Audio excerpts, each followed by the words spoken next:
मित्रांनो, महाज्योती मार्फत free tablet योजनेसाठी तुम्ही फॉर्म भरला असेल आणि तुमचं सिलेक्शन झालं असेल, मेरिट लिस्टमध्ये तुमचं नाव आलं असेल तर तुमच्यासाठी हा व्हिडिओ खूप महत्त्वाचा आहे। नवीन अपडेट आलेली आहे।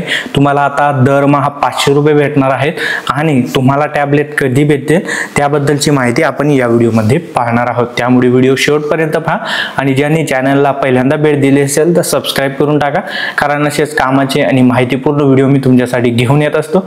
मी अविनाश तिरमले व्हिडिओला सुरुवात करूया।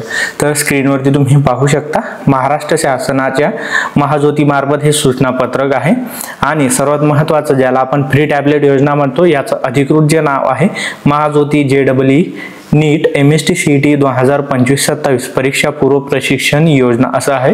याद्वारे दरवर्षी 10वी पास झालेल्या विद्यार्थ्यांना MST CET JEE आणि नीटचा अभ्यास करण्यासाठी मोफत टॅबलेट दिलं जातं, सिम कार्ड दिलं जातं, रिचार्ज दिलं जातं आणि विद्यार्थ्यांना मोफत प्रशिक्षण त्याद्वारे दिलं जात असतं।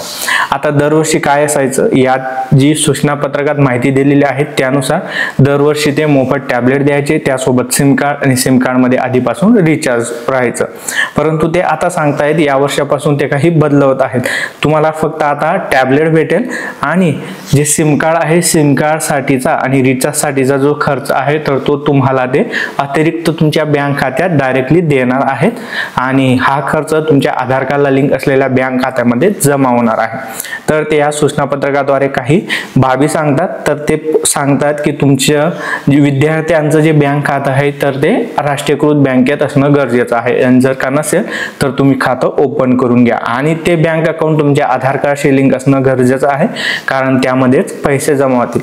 त्यानंतर तिसरा पॉईंट ते सांगतात की विद्यार्थ्यांनी स्वतःचे सिम कार्ड खरेदी करायचं आहे आणि त्याकरिता तुम्हाला प्रत्येक महिन्याला 500 रुपये दिले जाणार आहेत आणि हेच ते 500 रुपये आहेत। याप्रमाणे त्रिमाही म्हणजे 3 महिन्याच्या पद्धतीने सिम कार्ड करिता लागणारा खर्चाची रक्कम विद्यार्थ्यांच्या आधार क्रमांकाशी संलग्न असलेल्या बँक खात्यात प्रदान करण्यात येणार आहे आणि आधार सीडिंग नसेल तर तुम्हाला पैसे भेटणार नाहीत। म्हणजे प्रत्येक महिन्याचे 500 रुपये असे 3 महिन्याचे एकत्रित 1500 रुपये तुम्हाला भेटतील आणि ही सर्व रक्कम तुमच्या आधार कार्डला लिंक असलेल्या बँक खात्यात जमा होईल आणि जर का तुमच्या आधार कार्डला बँक खातं लिंक नसेल तर हे पैसे जमा होणार नाहीत आणि ही समस्या तुमची असणार आहे। त्यामुळे आतापासून तुमच्या आधार कार्डला बँक खातं लिंक करून घ्या। त्यानंतर तुम्हाला टॅबलेट कधी भेटतील ते 4थ्या पॉईंट मध्ये सांगतात की सदर प्रशिक्षणाकरिता निवड झालेल्या विद्यार्थ्यांना महाज्योती कार्यालयामार्फत तसेच करिअर पॉइंट एज्युकेशन लिमिटेड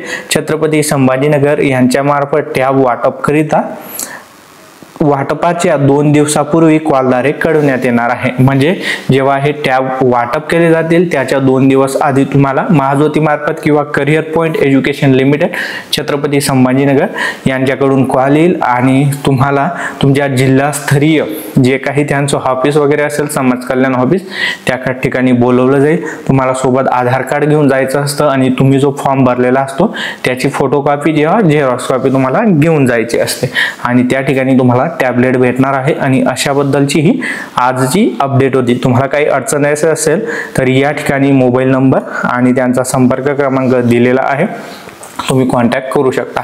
काही नवीन अपडेट आली तर कळवण्यात येईल, त्यामुळे चॅनलला सबस्क्राइब आणि फॉलो करा आणि हा व्हिडिओ तुमच्या मित्रपरिवारामध्ये सुद्धा शेअर करा। काही अडचण आली तर कमेंट नक्की करा। मी अविनाश तिरमले पुन्हा भेटू अशा एका नवीन आणि माहितीपूर्ण व्हिडिओमध्ये।